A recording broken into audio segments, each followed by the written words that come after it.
couple, maybe 3 poems by a time out of this book. This is what I call a book-length poem. It is 1 poem.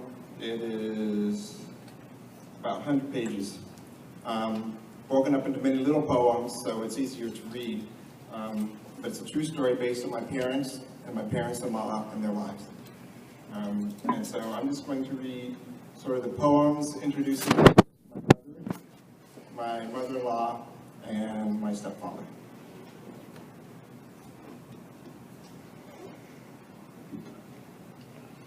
The other thing about this book is at the beginning of the book, it's each character takes on a poetic form. My mother is Anglo-Saxon, my God is an ancient Welsh form, and I'll tell you more about my stepfather when we get there. What's the name of the book? Principles of Belonging. Time with Tortoises. Doris, on the day before the beach trip to the island, opened her eyes as the orange sun pressed through the worn-down horizon. Why she woke as her folks still slept was simple. Summer had come and school was out. Young Doris drew off her dream cloths and dressed in a drunken stupor. Excitement teemed from her big teeth. It was a good time to collect tortoises. She picked the side porch to get to the peaceful backyard, where she could hike the grassy hill up to the wooded heaven at the top. The trees that towered above like an infinite teepee for the wildlife that roamed there served her requisite for raw enjoyment quite well.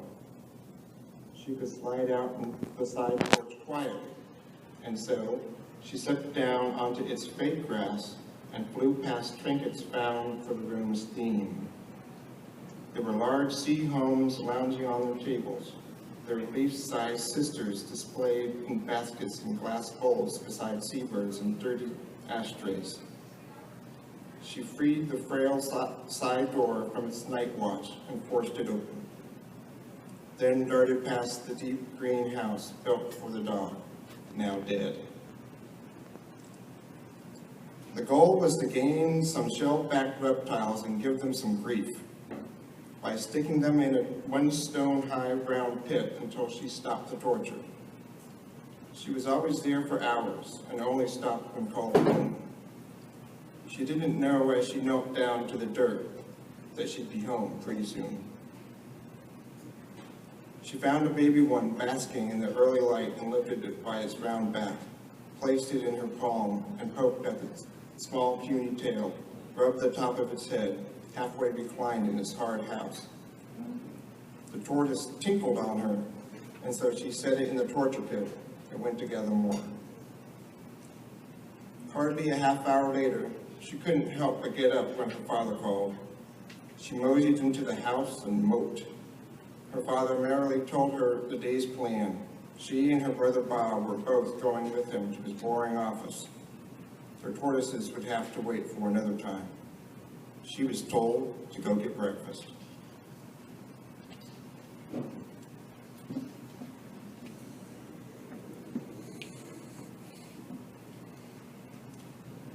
This one is called Wildflowers, based on the ancient Welsh word. Don't ask me how to pronounce it, I won't read it. Wildflowers.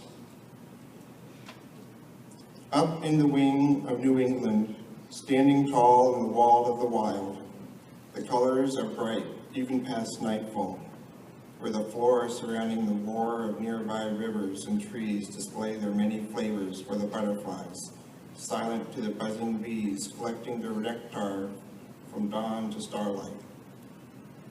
These towers, the tall flowers that flourish, are torn from their stalk by a girl walking by. She traces them, then places them in her press. She has done this for years, her flower press tearing around its edges, where she pledges to find another to purchase. On school days, she'd wait, anticipating the weekend, go to the creek and quietly harvest the richest of hues. Sometimes bluets would even mindlessly find a new future. With her brothers fighting or stoning trunks. She plucked not meanly, but fondly, green and gold and white as fern hill. The air could be chilling or warmed by the sun. The wonderful flora could take her in winter.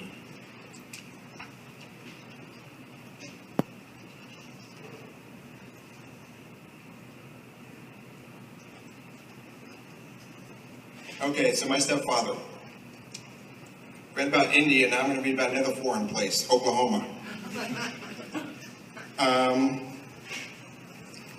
My stepfather's an Oklahoma cowboy, and I figured his form would be cowboy poetry. And the stereotype of cowboy poetry is that's bad.